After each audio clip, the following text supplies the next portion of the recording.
We need to shame men who hide their political beliefs while dating more. I've seen countless cases of openly left-leaning women go on dates with men who either say they don't care for politics or is left-leaning, as well as only to drop the truth bomb months or years into the relationship when they know their girlfriend is too invested in them to emotionally break up. This is gonna be a banger. I can't wait to keep reading how a bunch of Karens can't find love because they're political schizophrenics that only want a man who will agree with every, like, fleeting emotional opinion. This is extremely manipulative, and to me, it's a form of trapping because they know you're too emotionally dependent to actually leave them. No, sweetie, that's just you. The thing is, when they reveal the truth, these men will act like they're the victim, that how dare you not accept that they lied to you, and that it's difficult for them to hide these beliefs too, and that since they accepted yours,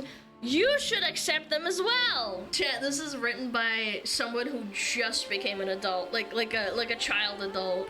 18 to 21 years old. I bet you money. Dang, that's kind of bigoted of her. Yeah, you think so? I think you're right. Number one, what if a lot of these dudes actually, unironically, do not like politics and they really do avoid it? And then as they get older, maybe they start getting interested in politics that start to affect their life. You know, that actually does happen, and they start to, like, care more. Yeah, I feel like a lot of people that get older, they get into politics as they grow older because it affects them more. I love that the only example that she cites is that in this, like, imaginary scenario where the man, like, hides his fucking beliefs, right? She says he accepted her for her beliefs, and she should accept him too. Like, do you think that's like a gotcha? You're just describing like a pretty reasonable, like, man that loves you despite disagreeing with your politics. I thought that's what relationships were about, chat.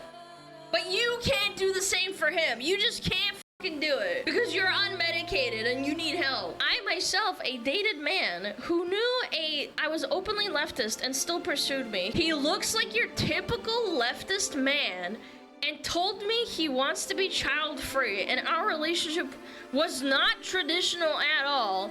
So when I found out he was an alt-right guy this entire time, of course I left him. But the funny thing is he was the one who acted like the victim. It was very defensive when I called him out on his hypocrisy. These men want the perks progressiveness, but also uphold the patriarchy for their own privileges.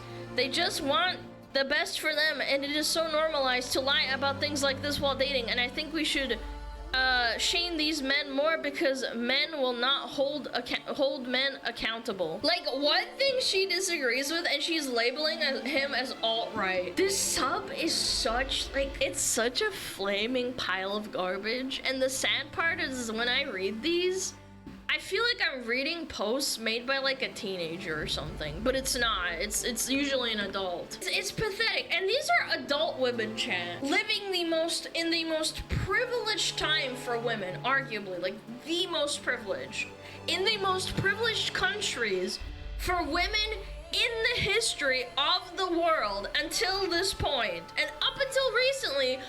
Also, countries that push DEI that favored white women more than any other group of people. And it's, like, unironically not even close. Let's change that. I don't think it needs to change, guys. Come on. Don't be, like, all like, oh, we need to take women's rights away. And, like, we need to stop them from voting. I'm kidding. I know, but some people listening will probably be like, Alana's so based. We need to take women's rights away. And I'm like, okay, well, chat, if we take women's rights away, I'm not gonna stream. Or I'm not gonna be able to stream. Come on, calm down. I still like my job, okay?